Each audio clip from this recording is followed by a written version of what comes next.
so cool. But you like the listening jewel, so proud of being. Ola Onabule, welcome to Afrobuzz.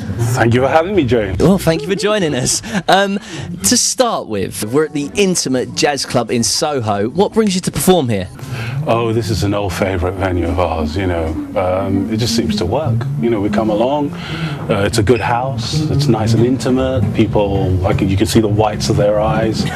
You can, whatever you're conveying, whatever you're selling, you can see whether it's working right there and then. I love venues like that. You know, I often get to play big venues with thousands of people, and that's a different buzz. But this really is where you master your trade.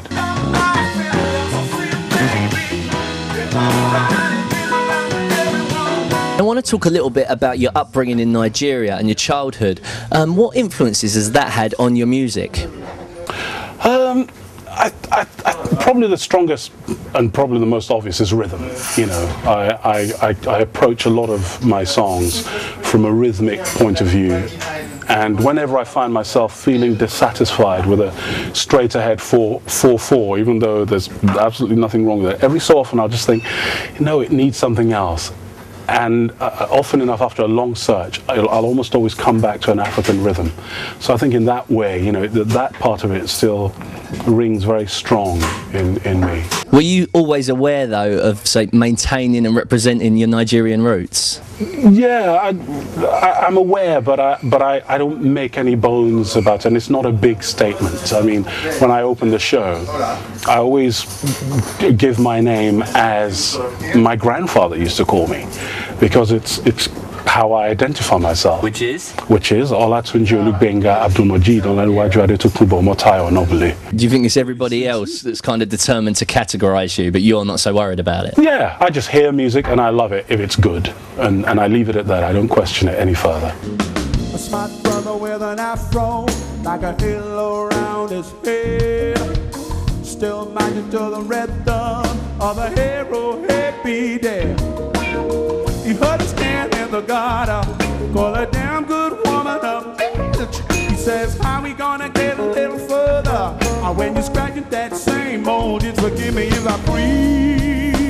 And just to clarify, you write, arrange and produce all of your own material. A lot of people think because I'm in Aries, that's just typical of an Aries, that you want to have control of everything and see the world. But where does a song start for you?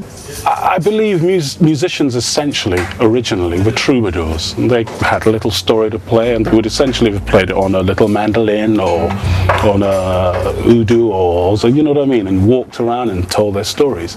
We can't do that anymore. We're in the studio. But I still like that business of music unfiltered through a focus group, you know, that the artist hears the message, channels it through the gods, you know, and conveys it to the people. I like that idea. This is where the big release comes from, is where I hand over to the team of musicians, as you call them. I have a great team around me of drums, bass, guitar, keys and percussion. And on this next album, the 7th album, we'll be using a brass section as well. So when I come to the end of writing all the songs, there's nothing I love better than just getting a bunch of great, phenomenal musicians in the studio and stepping away. And my work's done, really, at that point. They play the stuff and interpret what I've written.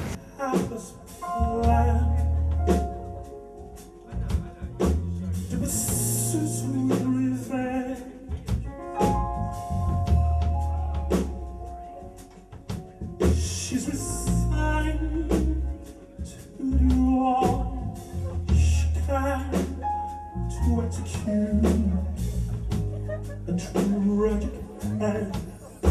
Is there any African artists that the people at home should look out for? Oh yes, there are people like Zem Audu, who's a horn player, African young Nigerian chap, you know, who's absolutely astounding. There's a guitarist, a chap called Femi Temor, who has been cutting his teeth playing with the likes of Soweto Kinch, and Amy Winehouse, actually. I think he did the first band with Amy Winehouse. Okay. But he's just an astounding talent, you know. So the people like either of those guys, I think, are really, or both of those guys, are going to burst into prominence in a big way, I think, in the next few years. And finally, to end, Ola, I want to ask, what does the future hold for Ola Onabule?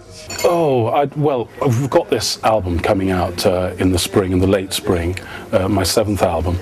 And then after that, I've got an all-vocal, all-body percussion album. So it's going to be an album of sounds that are going to be emanating from me. I know it's scary. But it's all going to be, hopefully, beautiful, layered vocals and body percussion sort of thing. And on a wider scale, you know, we're playing more and more festivals abroad. We're doing all the Canadian jazz festivals this year. We're doing quite a few in Switzerland and Italy and Germany, and a couple in Southeast Asia. So just spreading the word and enjoying people from all over the place. Tear that ring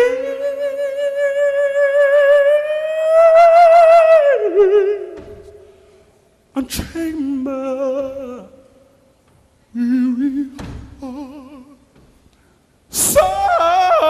Sometimes I scream towards the moon. I'm just a hoping and praying some peace will come to me soon.